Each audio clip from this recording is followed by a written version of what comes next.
Lecture d'un texte par Mademoiselle Délia Sépulcre.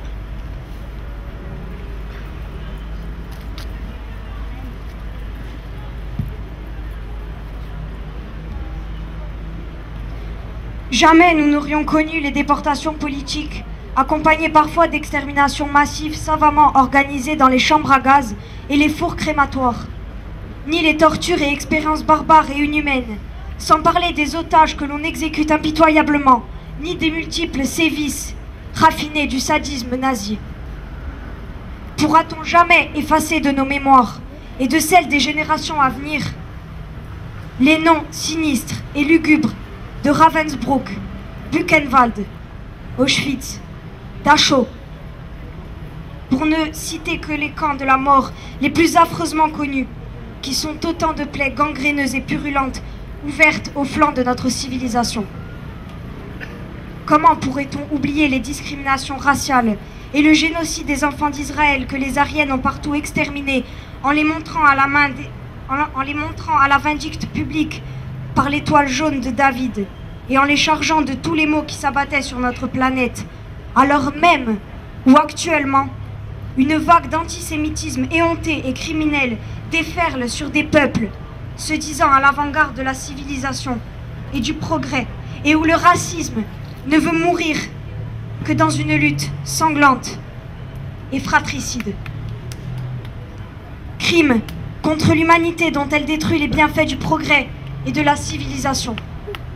Crime contre les peuples qu'elle diminue, appauvrit ou asservit. Crime contre la conscience humaine qui se révolte contre l'oppression, l'injustice et la haine. La guerre, cette maudite, doit être mise en accusation où qu'elle se manifeste et clouée au pilori comme un oiseau de malheur qui n'a cessé de sucer le sang du genre humain depuis son berceau.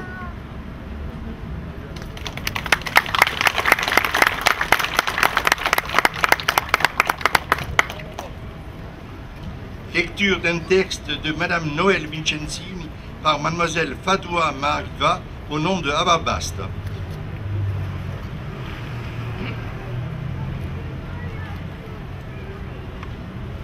Je vais vous lire un texte de Noël Vincenzini qui est absente ce matin et qui était une ancienne déportée.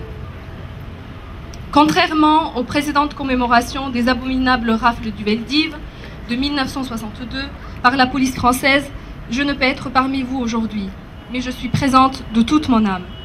C'est au plus fort de l'antisémitisme, de l'occupation nazie que j'ai découvert et abhorré, que j'ai pris définitivement en totale aversion tous les racismes possibles. Aujourd'hui, si la conscience humaine a fait des progrès, nous découvrons avec effroi qu'à travers le monde, des peuples peuvent encore s'entretuer dans des affrontements interethniques qui ne sont pas d'ailleurs exemples d'obscures raisons. Nous pouvons rêver, mais nos rêves devenir réalité si les femmes et les hommes justes ne cessent de se mobiliser pour que l'esprit du Conseil national de la résistance de 1943 et de la Déclaration universelle des droits de l'homme de 1948 s'inscrivent à jamais dans les consciences de toute l'humanité. Et merci.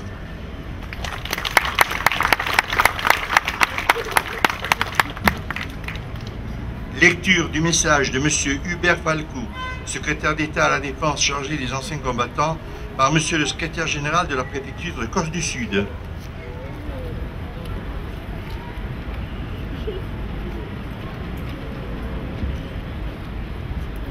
Message de M. Hubert Falcou, secrétaire d'État à la Défense et aux anciens combattants.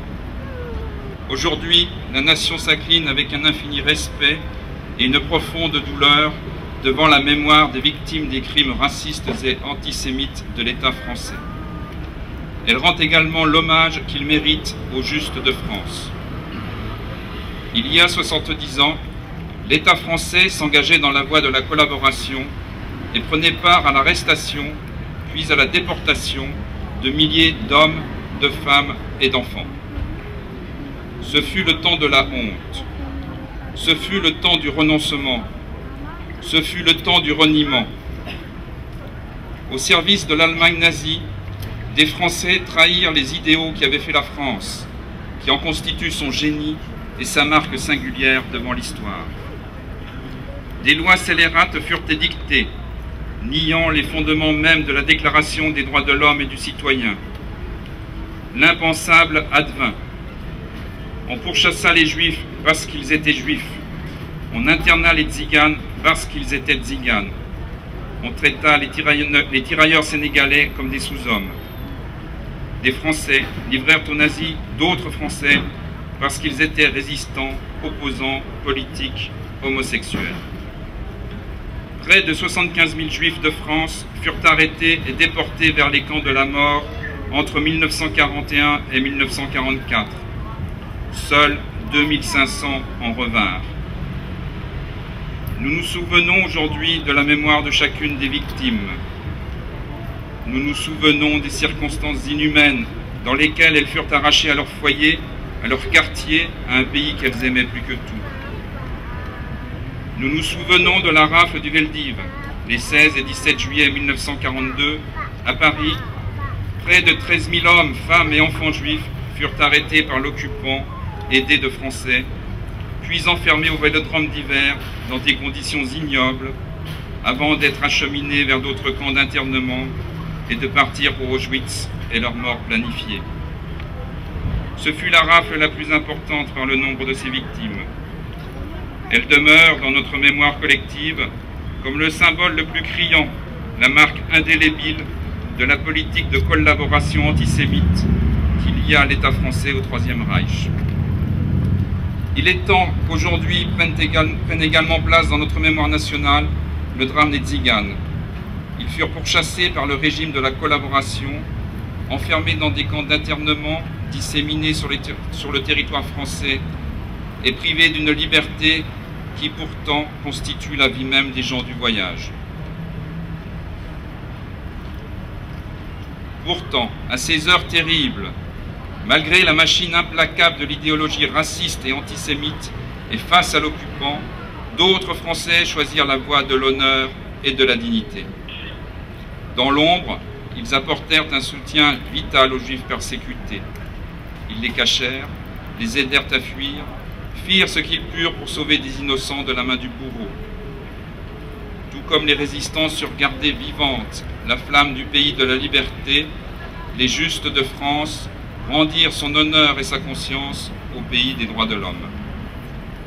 Aujourd'hui, nous nous souvenons de toutes les victimes des persécutions de l'État français et de chacune d'entre elles. Nous nous souvenons des justes de France qui croisèrent leur chemin et leur tendirent une main fragile mais secourable et généreuse. Notre souvenir n'est pas uniquement tourné vers le passé et l'histoire douloureuse de cette époque-là. Au fronton de nos mairies et de nos édifices publics, 3 mots simples sont gravés: liberté, égalité, fraternité. Aucun de ces 3 mots ne tient ni ne vaut l'un sans les autres. À nous aujourd'hui de les faire vivre.